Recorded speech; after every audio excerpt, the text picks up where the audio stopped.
Antes da gente falar do que aconteceu nessa quinta rodada do Campeonato Brasileiro, a gente vai falar do que não aconteceu, né? 3 jogos da Série A não aconteceram: Grêmio e Criciúma, Cruzeiro e Internacional e Juventude e Atlético Goianiense, jogos que não foram realizados. Vocês reparem aí que mesmo os jogos dos times gaúchos fora do Rio Grande do Sul foram suspensos, e a gente vai mostrar aqui como é que está a situação dos estádios nesse momento lá no Rio Grande do Sul. Olha aqui a Arena do Grêmio, completamente alagada, dá para ver um pouquinho do gramado lá no meio.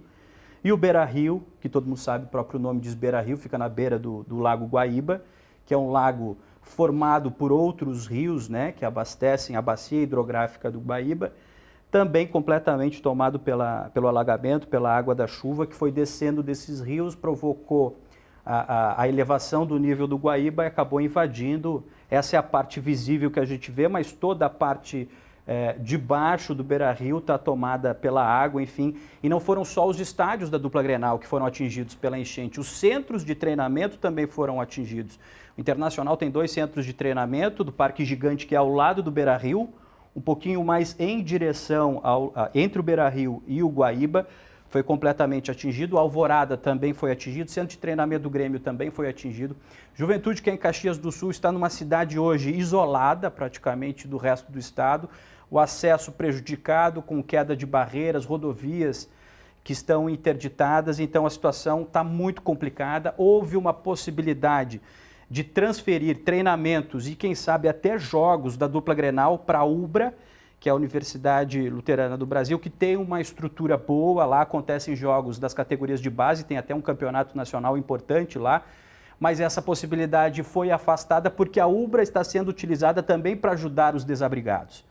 Para vocês terem uma ideia, o ginásio do Gigantinho, que fica ao lado do Beira-Rio, que a gente está vendo aqui, lá, está vendo lá em cima aquela cúpula que tem um pouquinho para cima, também foi tomada pela água. No primeiro dia de calamidade, na sexta-feira, inclusive o Gigantinho foi utilizado para receber doações das pessoas.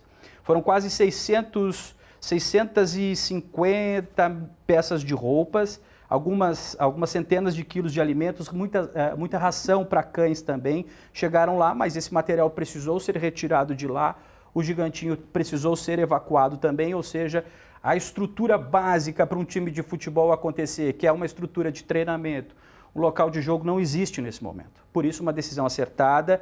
A Confederação Brasileira de Futebol, Conmebol, foi solidária também. As competições sul-americanas estão suspensas para esses times no primeiro momento. E o que acontece com a torcida num momento como esse? A torcida não tem o time para ver, o time para torcer, ficaram de braços cruzados? Não, muito pelo contrário.